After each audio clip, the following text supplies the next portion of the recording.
Starting with display analyst Ross Young. He claimed in a tweet this week that Apple will call the third generation iPhone SE, which is expected to be announced this year, maybe even this spring, the iPhone SE Plus 5G. That's pretty pretty apt description of what we're expecting it to be. It's widely expected that the new iPhone SE will retain the design of the current iPhone SE with a 4.7-inch display, a single lens but improved rear camera, and still have a home button. The main upgrades are expected to be an update to an Apple.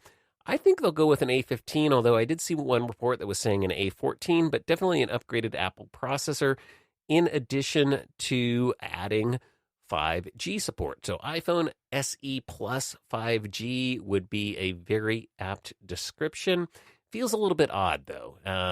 Ross Young is fairly accurate at his predictions, so we will take this one with a grain of salt. But I mean, he's done a pretty good job in the past, so it feels like an odd naming convention, especially adding the plus in there because historically that has meant a larger screen iPhone. And the last time Apple did an iPhone name with a designation as to what the cellular speeds were or the cellular capabilities were is, I think, the iPhone 3G.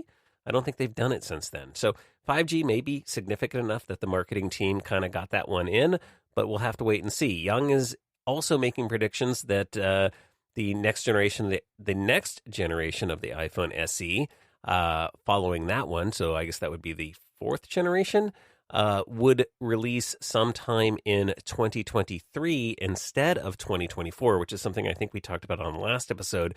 Most folks are predicting that the fourth generation of the iPhone SE is going to come with a design change, a larger 5.7-inch or 6.1-inch display, but Ross seems to think that it is going to be a 5.7-inch display, again, sometime in 2023. So we might get a yearly release of the iPhone SE if that turns out to be true. But